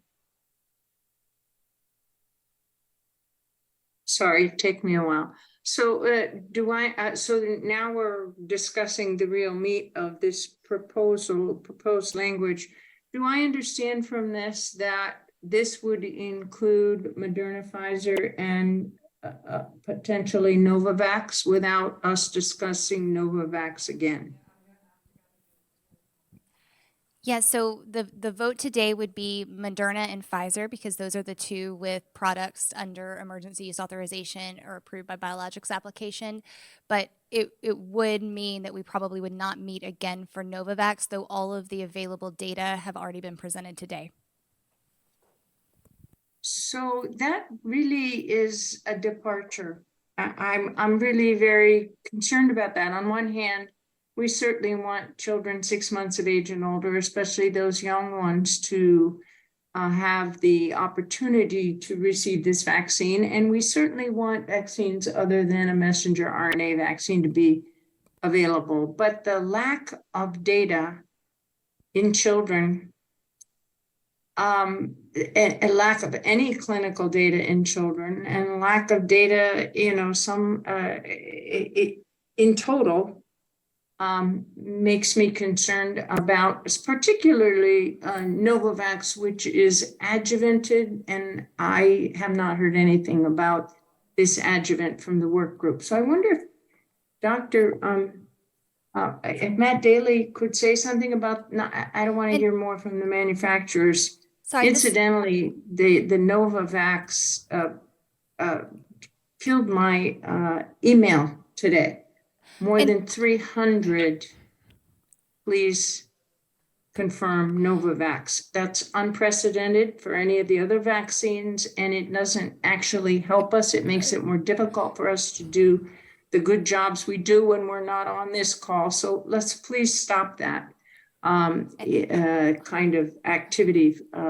But I wonder, Dr. Daly, if you could tell us why you thought we could do this without further discussion. Well, actually, I'm just going to jump in, Dr. Long, just to clarify. I just want to, my understanding from what Novavax presented is it would be for 12 and older is what is anticipated.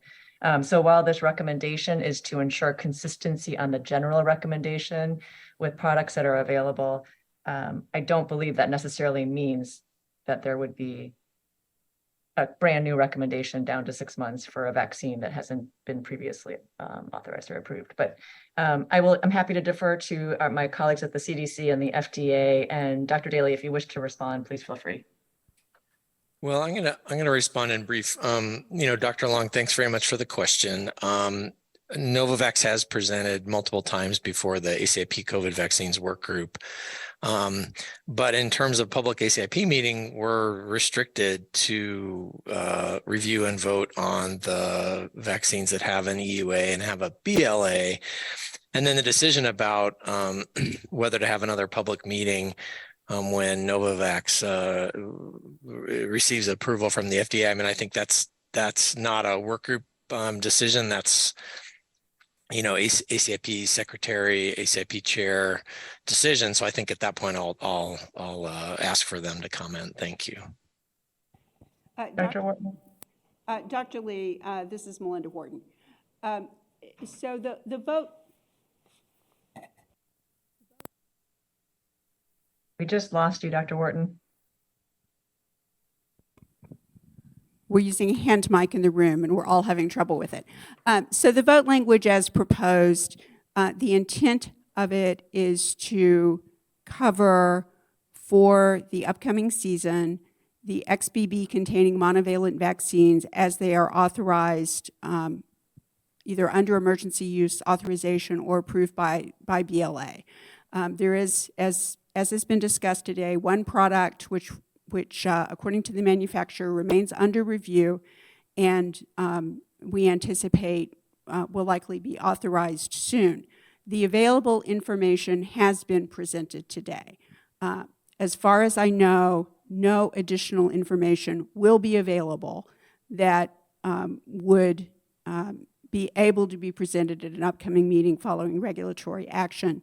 So we certainly could reconvene we always can reconvene ACIP if it feels necessary, but given the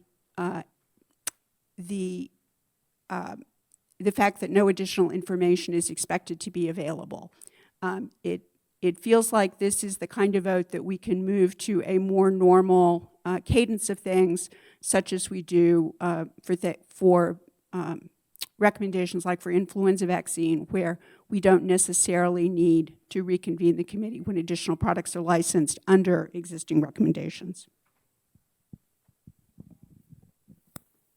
I would like to just follow up Dr. Wharton and Dr. Lee to understand that if FDA does not authorize Novavax for 6 months of age and older, that this will not be applied it says 6 months of age and older. And I would be very firmly against such a recommendation. It would be recommended as authorized, and our expectation is that it will be authorized for 12 years of age and older. Thank you. That's all I wanted to know. Thank you. All right, I'm going to go to Dr. Duchin. Thank you. Yes, I wanted to just follow up on the vaccine for adults discussion, which was incredibly valuable. Thank you, Dr. Twentyman. You know, with tens of millions of underinsured adults who don't have access to the disease and life-saving vaccines that the rest of us have access to, we really have a huge problem in the U.S. This represents a burden of preventable illnesses, hospitalizations, and deaths that we really shouldn't be tolerating. So I want to reemphasize on behalf of the Infectious Disease Society of America, on behalf of the National Association of County and City Health Officials, that we need a vaccine for adults program. It's essential. And one of the things I'm curious about is whether we can see in the future a cost benefit or analysis or a cost effectiveness analysis about what we would gain with respect to prevented morbidity, mortality, and cost, and maybe at some point in a future meeting. For this meeting, one question I have with respect to the Bridge program, where does the public get information on where vaccines for uninsured people will be available in their communities? Is there a centralized place where they can go to get that info? Thanks so much, Dr. Duchin. There is indeed, later this week, vaccines.gov will be updated to include a filter for Bridge Access Program site. In other words, all sites participating in the Bridge Access Program through which no-cost COVID-19 vaccines can be found. Thank you so much. Wonderful. Thank you. Dr. Cieslak? Hi, thanks very much. I agree with what Dr. Duchin just said. I guess I just have a comment, and that is that I'm struck by the number of unknowns and the low certainty and very low certainty evidence regarding both efficacy and reactogenicity that were presented, along with widely varying estimates of risk by age and underlying condition.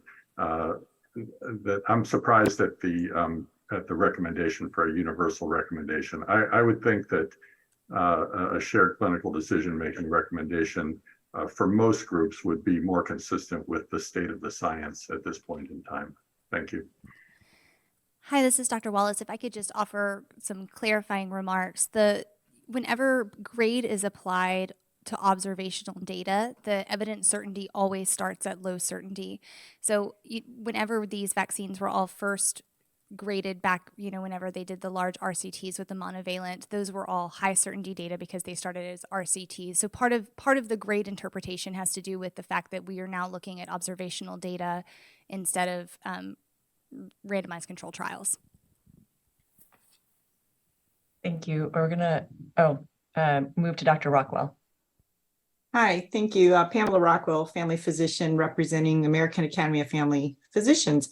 My question is about clinical guidance, just anticipating questions I'll get from my patients. If somebody received the bivalent shot within a week or 2 weeks, what do I tell them about getting this new 2023-2024 vaccine?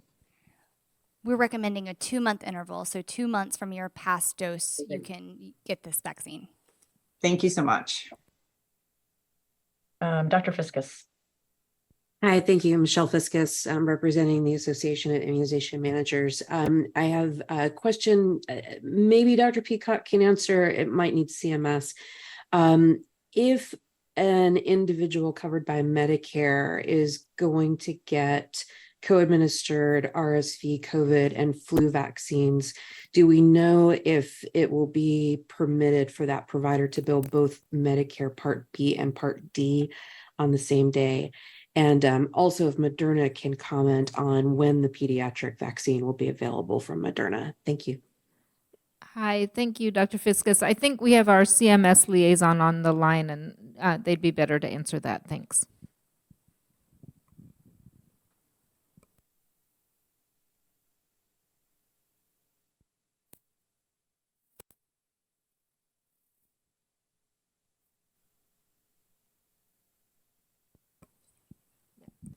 We'll get back to you on that. Thanks. Would you like me to respond for Moderna? Sure, go ahead, Dr. Priddy. Okay, hi, that's Fran Priddy. Yes, so we've tested our vaccine, our prior versions in children, as I mentioned before, and are in the process of accumulating the required safety follow-up needed to file for licensure. And we anticipate doing that in the first part of 2024. Okay, thank you. Dr. Fiskus will ask if our CMS colleague can comment later, but for the next 3 hands raised, I'm just going to ask our ACIP members if you could provide any comment, ask any questions you have, but also please give us your thoughts around the proposed ACIP voting language on the table, just so we can make sure we have a robust discussion around this. Dr. Lair. So thank you. My question is regarding immunocompromised people. We currently have a recommendation that they can get a booster dose 2 months after they get the dose. Have the people writing the clinical considerations given any thought to what they're going to recommend going forward with immunocompromised people? Hi, this is Dr. Wallace.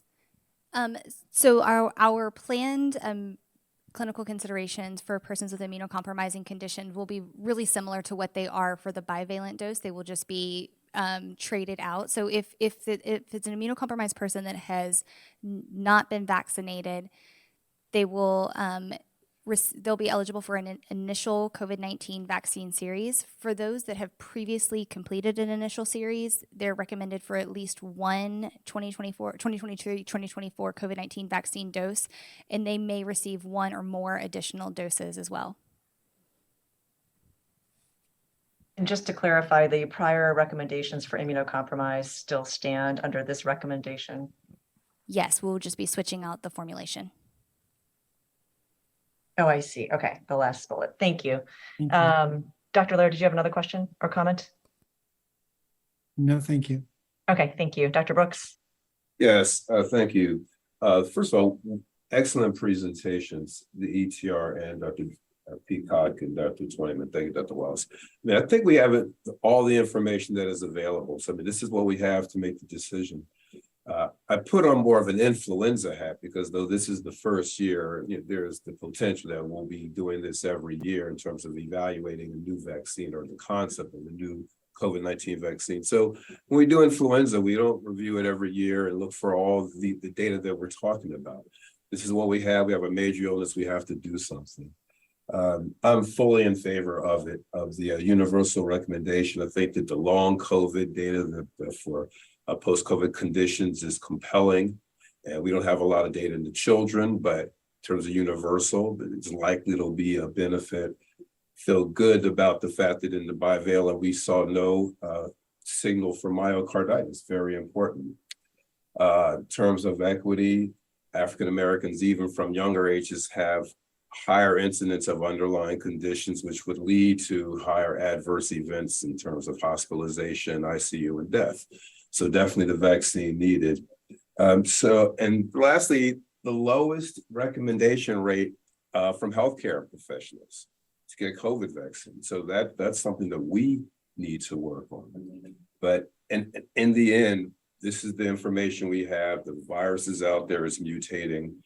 We saw data from at least one of the vaccines that shows that they have neutralizing antibodies against the XBB 2.86. So fully in favor of a universal recommendation. Thank you, Dr. Brooks. Dr. Sanchez. Yes, just wanted to add some comments here. I'm not for a universal recommendation at this time. I certainly think that those the elderly adults, whether 65 or greater than 55, I would recommend that, as well as certain risk groups, certainly the immunocompromised in pregnancy. But I think that we need to be aware and let the public know that the data on children is not there. And for that, I think that discussion needs to be had. So I think in non-high-risk groups, I would favor a shared decision-making. And even the concern for the 12 or 15 to 39-year-old, the myocarditis risk, I recognize that it hasn't been seen with the bivalent dosing, but the uptake has been low for that as well. So I think we need to be, we really need to level with our patients and say what is known and unknown rather than make a complete recommendation, especially for some groups that there are limited data. Thank you. Thank you, Dr. Daly. Yeah, thanks so much. I think I have a couple of comments, but I'm going to try to directly address Dr. Sanchez's comment about sort of the amount of data. I think this is a complex and subtle point, but I think we have quite a bit of data, including quite a bit of data about the use of these vaccines within kids, but then that data is based on prior monovalent and prior bivalent. So it's not a total absence of data. When we say limited data, it's limited data of XBB.1.5 as a strain. So I think that's a little bit more, I realize it's complicated, but I want to make that point. So a couple important points of context I want to provide. First, as our colleague Dr. Talbot's mentioned at prior ACIP meetings, once a vaccine is universally recommended on the schedule, it's difficult to change that policy decision. So I appreciate that. I want to mention that. Second, based on some feedback that we've received, there was some concern that the work group entered its deliberations this summer, assuming that a universal vaccination strategy was the obvious policy choice. But I just want to reiterate that that was very much not the case. The work group reviewed this as an opportunity to reevaluate the vaccination program, and we essentially started with a blank slate. And so related, the work group asked our CDC colleagues to update and present data on disease burden by age group for those with and without chronic medical conditions. And that was the most persuasive line of argument for me, knowing that there were deaths, including in children, including in those without chronic conditions. And my perception is that those deaths are vaccine preventable. And when we asked for this burden data, the focus was on serious disease, including hospitalization, ICU admission, and death. And Dr. Wallace summarized all this for us. And suffice it to say that the disease burden does vary greatly by age, but there is serious illness, death across all age groups, including among those without underlying medical conditions. So there may be a day where we revisit a risk-based strategy. We always should consider this. But in order for that to be a desirable approach, I think we need to feel confident that disease burden in those not at risk would need to be quite low. And that's low in absolute terms of cases of serious illness and death, but also low in relative terms, relative to the burden of disease for other diseases against which we have a universal vaccine recommendation. Thanks. Thank you, Dr. Daly. Dr. Sineas? Thank you. I just wanted to say that I agree with a universal recommendation for all the reasons that Dr. Brooks listed, in particular in the realm of equity. I just do not feel that a shared decision making recommendation promotes equity. I feel like it would lead to more disparities. So I'm in favor of the voting language as it stands. Thank you. Dr. Bell? Yes, thank you. I just wanted to sort of, add in my perspective. I agree with what Dr. Daly in particular said, and I just want to first of all say that, my responsibility, my job is to give the best advice given the current data and circumstances, and so that's what I'm trying to do. I think today we've heard a wealth of evidence about the risks, the benefits, extremely comprehensive dealing with the issue. And to Dr. Daly's point, I think that it indicates there's all kinds of robust information that show robust benefits of vaccination on severe illness, on death, probably on long COVID.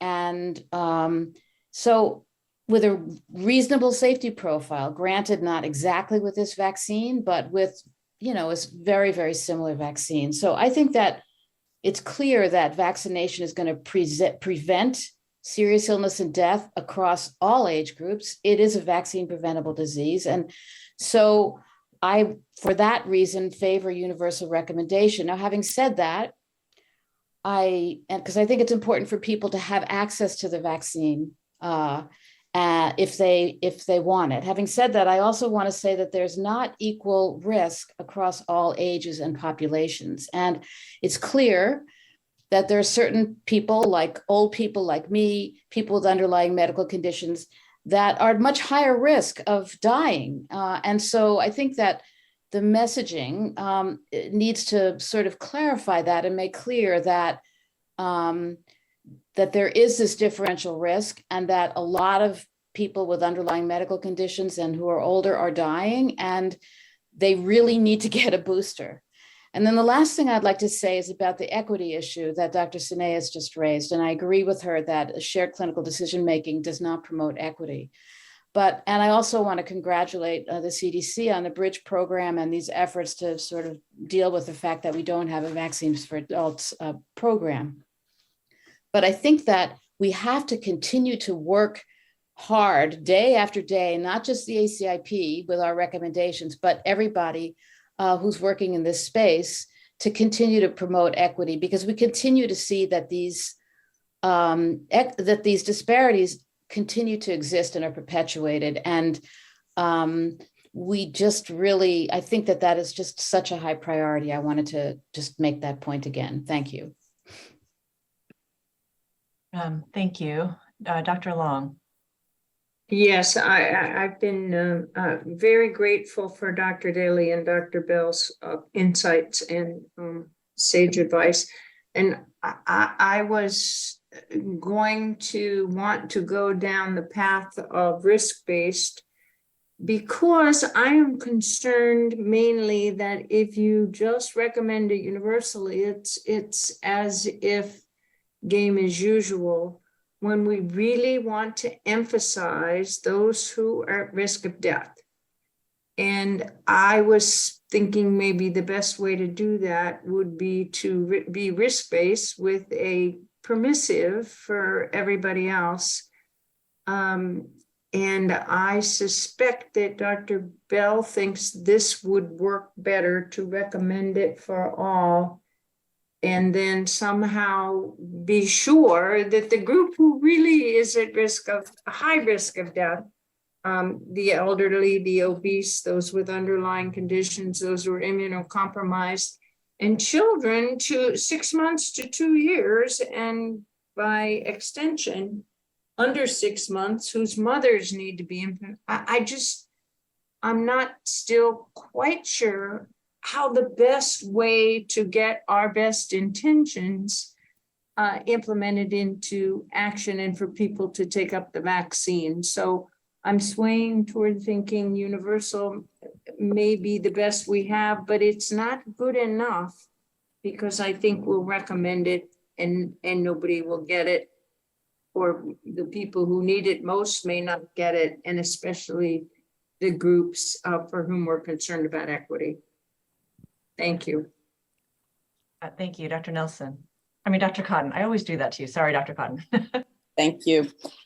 As a very active adult infectious disease specialist who sees many patients, inpatients and outpatients, I have been astonished at the number of people who have not been vaccinated. We need to make vaccination recommendations as clear as possible.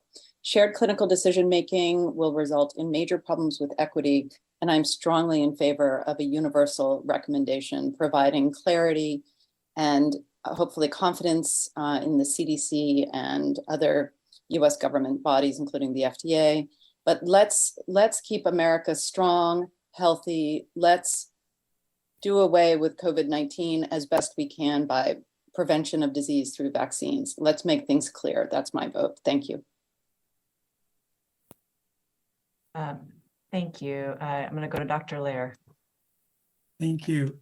I have immense respect for Dr. Sanchez's position, and I understand where he's coming from because I'm often hesitant about universal recommendations. But in this case, I'm very strongly in favor of it. I'm impressed that the work group reviewed the data from scratch. I'm impressed with the economic benefits. I feel that the overwhelming benefits of recommending it for everybody and making it a simple recommendation will outweigh the complications that would happen with a shared decision-making or risk-based recommendations. So I too am in favor of the universal recommendation. Thank you. Dr. Wharton? Dr. Mann would like to make a comment about communication strategies. Yeah, thanks so much. And I'm sorry, this is in response to Dr. Long, and I'm sorry we had a little trouble putting our hand up.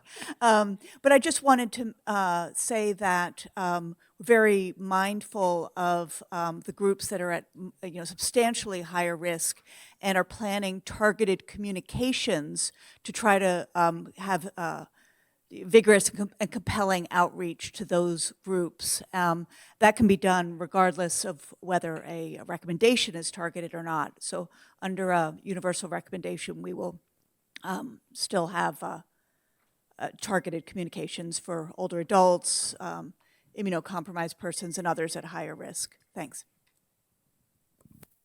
Thank you, Dr. Hopkins.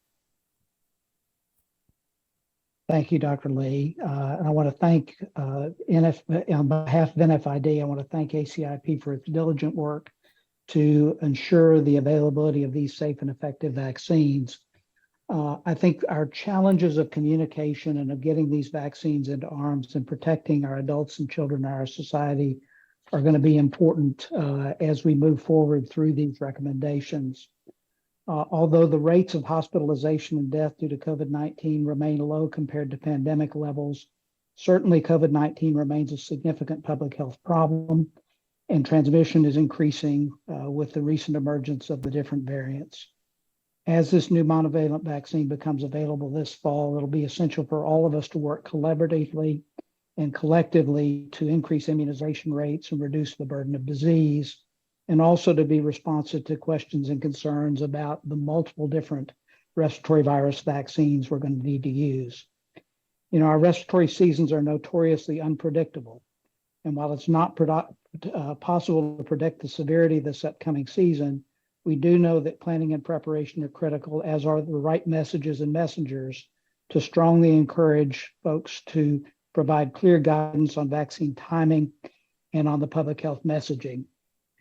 And again, I thank you for your time, and NFID will continue to partner as we close our 50th year and continue to move forward in support of better public health through vaccination in the future. Thank you.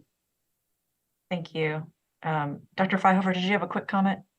Yes, I just wanted to point out that in Dr. Wallace's slide 22, half of the children who died had no underlying conditions.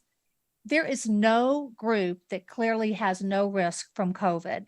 And even children and adults with no underlying conditions can still experience severe illness due to COVID. And we're at a point now when vaccine and infection-induced immunity is beginning to wane. We have these new variants that are emerging.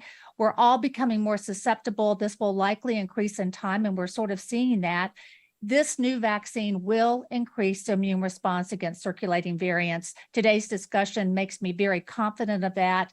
This new vaccine will help protect us from COVID. And I really encourage ACIP to vote for a universal recommendation for those 6 months and older. Okay, thank you. I just have one last comment I just wanted to express as a member. So I also feel, reviewing the data today, that the benefit risk balance makes sense for people 6 months and older, with the greatest benefits in the oldest and the youngest.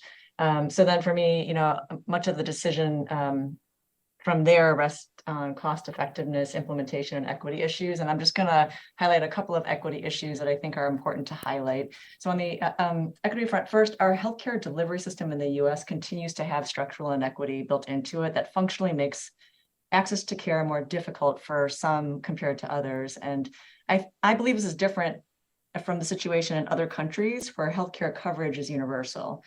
Second, our vaccine financing system, which is a public-private partnership, inherently relies on healthcare providers and some in small practices to carry the financial burden of vaccine purchase without assurances that they'll be able to be fully reimbursed for their costs or for doses that go unused in multi-dose vials. So there is risk to providers delivering these vaccines, despite the immense benefit they can provide to our patients.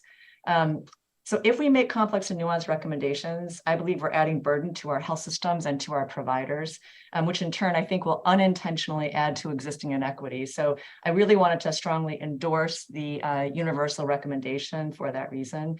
I also want to recognize and laud CDC for doing everything within their power to ensure that these gaps are minimized, and doing this well in advance of a recommendation. It's not a long-term or sustainable solution, and certainly not one that can extend to other critical vaccines that we also need to protect our patients and families. But I recognize this is not a problem we're going to be able to solve, but I do think that we are making the decision today for the US, given the context that we're in. Other countries might end up making different decisions because their context differs entirely. But because access to vaccines is so critical and there continue to be disparities, I feel strongly a universal recommendation is indicated. And with that, I'm going to give our team just a 3-minute break. So we'll meet at 45 minutes after the hour. Come back for public comment, and then we'll move into the vote shortly after that. Thank you, everyone.